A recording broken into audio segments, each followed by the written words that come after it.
Brother, what are you doing? Moving furniture? You have made quite a brambling mess over there of Grandma's sewing stuff. Stop chewing on her stuffing. What are you doing?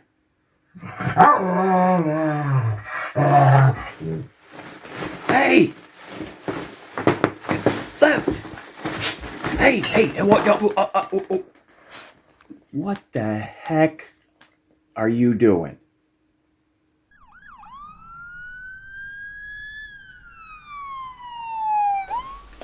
You want to come out in the garage? Come on. We got to work on the truck. Come on, buddy. Come on. You old lazy old man. Goodness. Here we go. Okay. Here we go. When it's hot and humid out, he just goes into low-key mode. I don't blame him. We just came back from our morning walk over at the town park and oh, what? That triggered your ears? And we're going to work on the heater today. You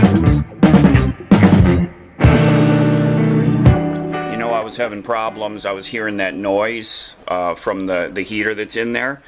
So I did a bunch of reading online, and you know, there's some different things that it could be. I don't know that it's catastrophic. What I wanted to do was get it fixed while we're here in New York. So there's one way to fix it. Replace it. So I wanted to add, there's a new controller, very similar to the one I have, but it has an elevation feature. So when you're at higher elevation, you click that button and it changes the fuel mixture for it, so it runs better. When we were out in Arizona, when we came down to Quartzsite, about the first month of running the heater there at the, 900 foot above sea level, I was getting little hunks of carbon were spitting out of the exhaust pipe. It actually melted a couple of spots in my mat that sits outside the rig there. You know, it was carboned up from being at the higher elevations when we were in Colorado, but then when we came down into Quartzsite, it started spitting that carbon out, and so I'm sure it's gunked up inside. So I wanted to get that new controller. I went on eBay and everywhere to find one, and that one controller, it's like $35 for that controller. And most places it was out of stock. They had the one that was just like mine, or they had the dial one, but this one with the elevation setting, really hard to find, and 35 bucks. This heater that I got was $99. So it's the heater, the controller I want, fuel pump, exhaust pipe, a whole kit for $99. It's really hard to not go that route. Now, I know a lot of you wanted to see me take that thing apart and see what's wrong with it, and we are going to do that. I'm just under a little bit of a time crunch here now that it's getting closer to hitting the road. So I want to get this heater swapped in today, and I'm going to do it before the sun gets on that side of the rig. And we're in the shade right now. We're going to take advantage of that. Well, here's the kit that I got. Now you see, this is the controller that I'm speaking of that has an elevation function. So when it's on, and we'll see it later when I have it powered on, there's a little mountain that shows up. And I've got to read on the setting, like when is it recommended to use. It also came with this really fancy remote. Now my current heater and the previous ones, they all had remotes, but they were not like this. This is different. I'm curious to see what this readout is going to be. Cute. So this one has the splitter for the output.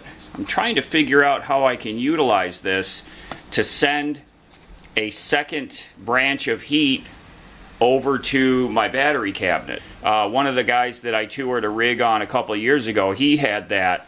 he had one of the heat pipes running over to his outside battery cabinet. Really smart idea. It can be 80 degrees inside the rig, but that cabinet might be 40 degrees, so it'd be great if I could share some of that heat out there. But I don't know if there's an elegant way to do it or not. So here's my new heater. Nothing exciting going on here. Same old stuff, same heaters. Everything else looks pretty similar to my previous kits. Muffler, intake. Oh, that's got a mesh screen around it. My current one has like a foam insert. This is different. You see that mesh screen in there? Good for keeping mice out. What kind of timing is this? I always get the luck of the landscape guys come by on the day I'm trying to work out here. So I just cleaned up everything out in the lawn, but the guy on the mower just drove right on by and skipped us. The grass hasn't grown here in a couple of weeks. It's so dang dry. So from this end here, all I've got to disconnect is the output hose and unplug the wire harness right here. So this one plug, and that's it. Then I've got to get underneath, undo the 4 mounting posts, remove the exhaust pipe, the intake pipe, and disconnect the fuel line, and then I can lift this right out of here. So let's get this all done real quick and move on to some other more exciting projects.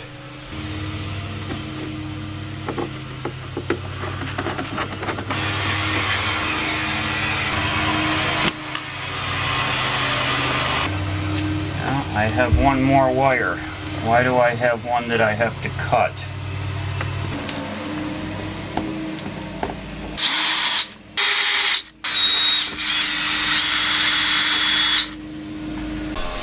It's lawn mowing day, so I'm not going to shoot a ton of video out here.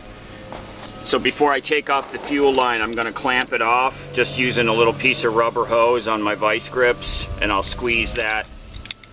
That's just to keep the vice grips from abrading the fuel line.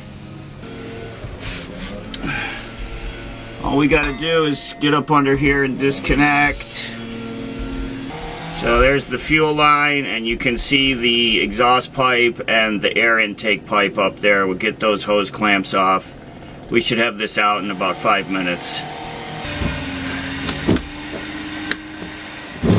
There we go. Just had it all wire tied together. There we go.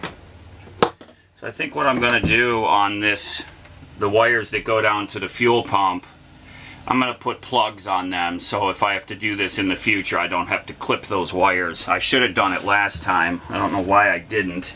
So I'll use 2 different styles of plugs. I'll use the round type on one wire and the flat blade type on the other. So you can't plug them into the wrong one, because both wires are the same color. I love these crimpers. One of you gave me these. I love them. They improved my crimps 1000%.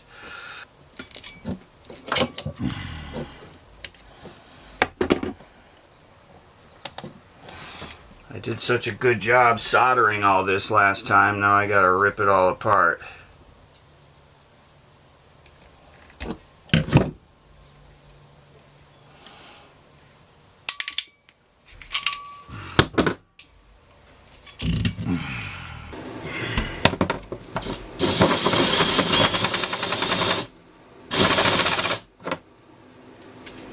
Having a hard time getting it in, so I just opened up the 2 main holes just a little bit. See if that helps.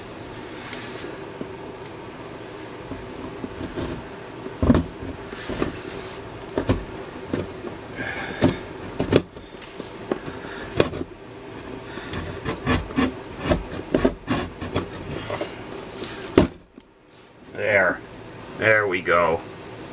Get the inverter turned on.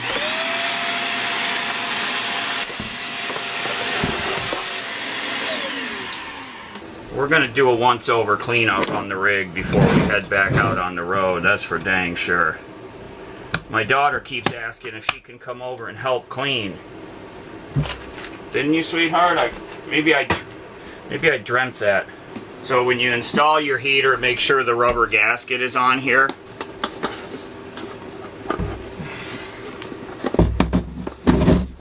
look at that. It's like butter.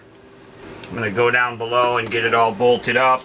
Then we can hook the fuel line back up, and then we'll come up, plug everything in, and do a test fire. Oh, we gotta do the new controller yet. That's gonna involve cutting wires. So I'm gonna have to replace my controller up here. I'll have to pull it out of this wire loom and splice it back here somewhere. Alright, well, I just clicked it on. We're gonna test this heater before we change out the controller. So it's going through its blow right now, and then the fuel pump's going to come on here in a second, hopefully. There's the fuel pump symbol. Yeah, and I hear the fuel pump clicking. Oh yeah, see, this heater is nice and quiet.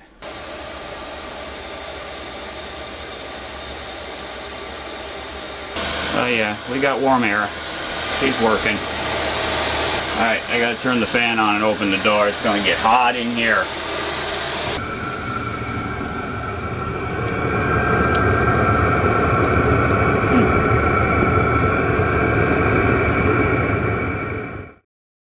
Okay, we just got the new controller. You can see how much easier that one is to read. My other one, the screen had been deteriorating, and that happens to them, especially when they're used in cold weather, which they're a heater. So I've got to remember how to change settings and, you know, set the clock. I got to pull the book out, and I have some instructions, some notes I took so that I can set this up. It just kind of went in sleep mode. What was that? You see it just get dimmer? Why did it do that? Oh, yeah. It lights up brighter when you use it. Interesting. So it's on the Hertz mode right now. So the right arrow is lower. You would think that would be up, but you know, it's the other side of the world, so everything's upside down. Do you hear this sound? It sounds like a vacuum cleaner. Well, it's not.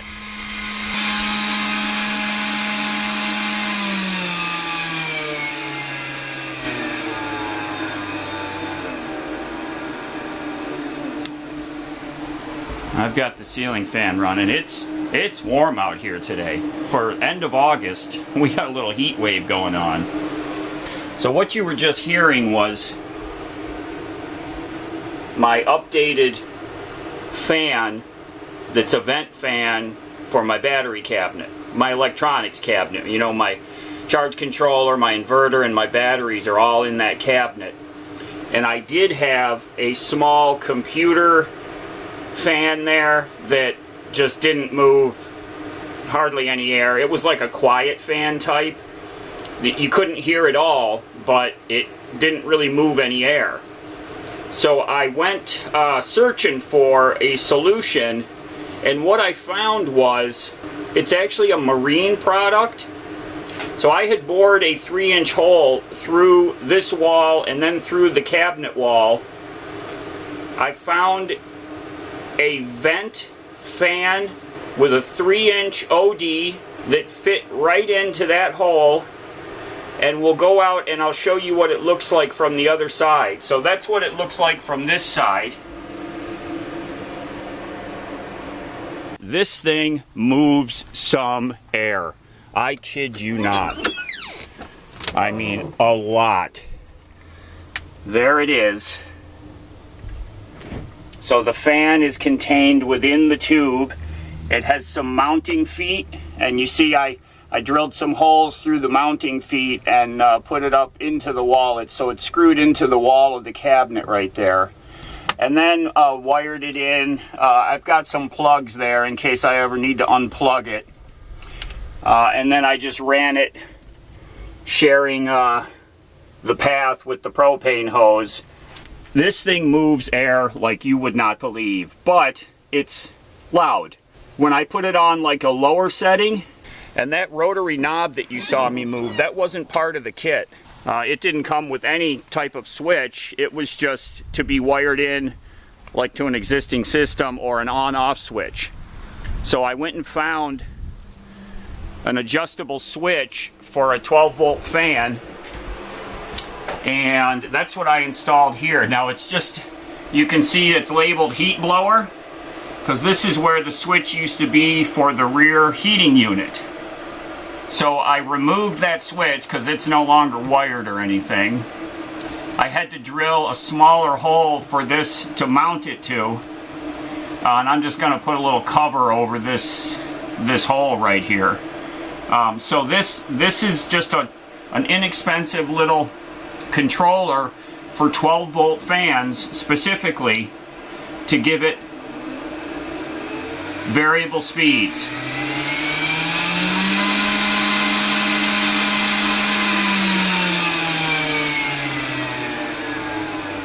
So when I drop it down to where it's at a noise level that I think is acceptable for me, you know, because this is going to run like overnight when we're at cold overnight locations.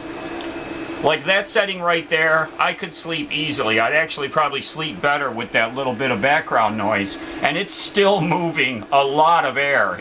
That thing really pushes some air. I'll put the links down in the description for both the fan and that little switch. Is it a perfect setup? No. This is my stopgap fix, you know, David Brain stuff that may not be the most perfect thing, but it's going to get me through another winter season, and I won't have any worries about there being warm air. When we're running the heater in here, believe me, that thing is going to push plenty of warm air out into that cabinet. Well, everything's functional. The heater runs, the new controller's wired up. It's a good day. I'm going to call it quits and go get some lunch. I think we're going to run up to Shaler's. I'm going to pick up some lunch for Mom and Howard and me. And Lefty will get a little piece of my hamburger. He always does. Everybody take care, be safe. We'll see y'all again really soon.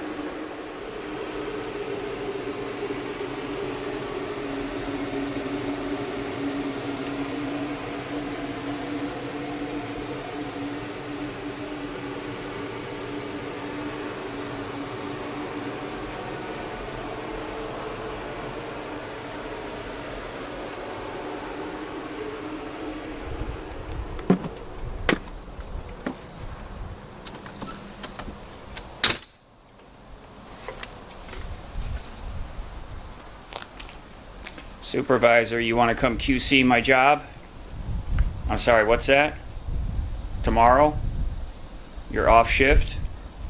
Okay. Very good.